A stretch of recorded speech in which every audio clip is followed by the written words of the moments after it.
சிவனோட உண்மையான உடல் இன்னமும் நம்ம பூமியில் இருக்கு, அதுவும் இந்தியாவில் தான் இருக்கு. இது பலருக்கும் தெரியாது. அதுக்கு முன்னாடி நீங்க முதல்ல போன சிவன் கோயில் எதுன்னு கீழே கமெண்ட் பண்ணிடுங்க. இது எந்த இடம்னு சொல்றதுக்கு முன்னாடி இங்க என்னெல்லாம் இருக்குன்னு சொல்றேன். ஸோ இந்த இடத்துல மிகப்பெரிய பனிப்பொழிவு எப்போவுமே இருந்துட்டு இருக்கோம். இந்த இடத்துக்கு நீங்க போனீங்கன்னா பல சித்தர்களை பார்க்கலாம். எல்லாருமே சிவன் எப்படி இருப்பான்னு நீங்க நினைச்சிட்டு இருப்பீங்களோ அதே மாதிரி மிகப்பெரிய தாடியோடையும் கையில குச்சி கோவணத்தோடையும் தான் சுத்திட்டு இருப்பாங்க.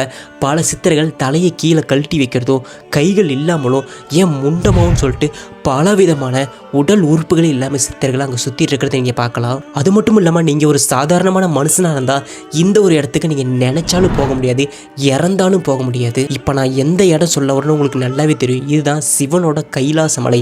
இந்த இடத்துக்கு யாராலையுமே ஏற முடியாது. ஏறின பல பேர் இல்லை, எல்லாருமே இறந்து போயிட்டாங்க. சில பேர் மட்டும்தான் கீழே வந்திருக்காங்க. வந்தவங்க எல்லாமே சொன்ன ஒரு விஷயம், மேலே போகும்போது பயங்கரமாக வயசாகிக்கிட்டே போகுது, எங்களுக்கு கீழே திரும்பி வரவே முடியல. அதுவும் இல்லாமல் மேலே ஒரு மிகப்பெரிய உடலை பார்த்ததாகவும் அதை பல பேர் பாதுகாக்கிறதாகவும் அந்த இடத்துல எப்போவுமே சத்தமாக இருக்கிறதாகவும் சொல்லியிருக்காங்க.